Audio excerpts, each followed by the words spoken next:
সুপ্রিয় ভিউয়ার্স, আসসালামু আলাইকুম। আমি এখন আছি লন্ডনের সবচেয়ে নামকরা যে ক্লিনিক, সেটা হচ্ছে দ্য ক্লিনিক, এবং এই লন্ডন ক্লিনিকেই চিকিৎসাধীন অবস্থানে আছেন বেগম খালেদা জিয়া।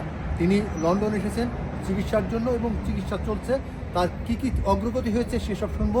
তারই প্রেমী, অর্থাৎ তার প্রিয়জনরা এখানে আছেন, সবসময় বিএনপির লোক, এবং তাকে যারা ভালোবাসেন তারাই এখানে এই অনেক শীত উপেক্ষা করে তারা দাঁড়িয়ে আছেন এক নজর তার খবর শোনার জন্য।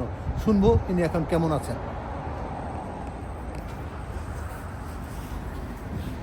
যদি বলতেন যে আসলে এখানে কখন এসছেন এবং কি জন্য আসছেন?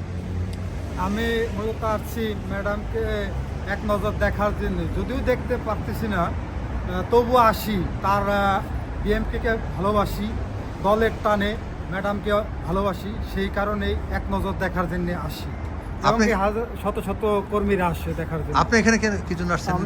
আমি বাংলাদেশ জাতীয়তাবাদী দল যুক্তরাজ্য বিএনপির ধর্ম বিষয়ক সম্পাদক এম.এ. শহীদ। কালকে আমাদেরকে বলা হয়েছিল এখানে আজকে ব্রিফিং দেওয়া হবে, নেত্রীর স্বাস্থ্য সম্বন্ধে আমাদেরকে বলা হবে। এর জন্য আমি এখানে এসেছি। আপনাকে ধন্যবাদ। কোনো আপডেট পেয়েছেন কিনা যে নেত্রী আমি এখনো পাই নাই। আমি অনেক 12টা থেকে এখন 2-2.5 ঘন্টা হচ্ছে অপেক্ষা করছি। আশা করি আমাদের লিডাররা বারোইয়া আমাদেরকে সব কিছু জানাবেন। আর আমি বাংলাদেশের মানুষকে জানিয়ে দিতে চাই, আপনারা দোয়া করেছেন, আমাদের নেত্রী ধীরে ধীরে সুস্থ হচ্ছেন, আপনারা সবাই আরও দোয়া করবেন।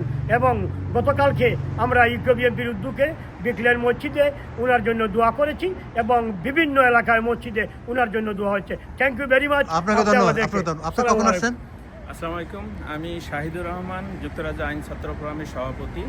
আজকে আমরা এসেছি আমাদের দেশনেত্রী, প্রিয় নেত্রী বেগম খালেদা জিয়ার শারীরিক অবস্থার খোঁজখবর নিতে। এটা হচ্ছে দ্য ক্লিনিক, এটা হচ্ছে লন্ডন ক্লিনিক। অ্যাকচুয়ালি ক্লিনিক নাম হলে এটা একটা ঐতিহ্যবাহী হসপিটাল। এটা গত 93 বছর থেকে এটা খুবই সফলতার সাথে সারা বিশ্ববাসীকে চিকিৎসা দিয়ে আসছে। আমরা জানবো আসলে বেগম খালেদা জিয়া কেমন আছেন বা তার কি খবর। সর্বশেষ যেটা আমরা আপডেট পেয়েছি সেটা হচ্ছে দেশনেত্রী বেগম খালেদা জিয়া, আমাদের প্রিয় নেত্রীর শারীরিক অবস্থার উন্নতি হচ্ছে, এবং আজকে একটা ডক্টরস মিটিংয়ের মাধ্যমে একটা ব্রিফিং দেওয়ার কথা। আমরা এই ব্রিফিং শোনার জন্য অপেক্ষা করছি। অনেক ধন্যবাদ।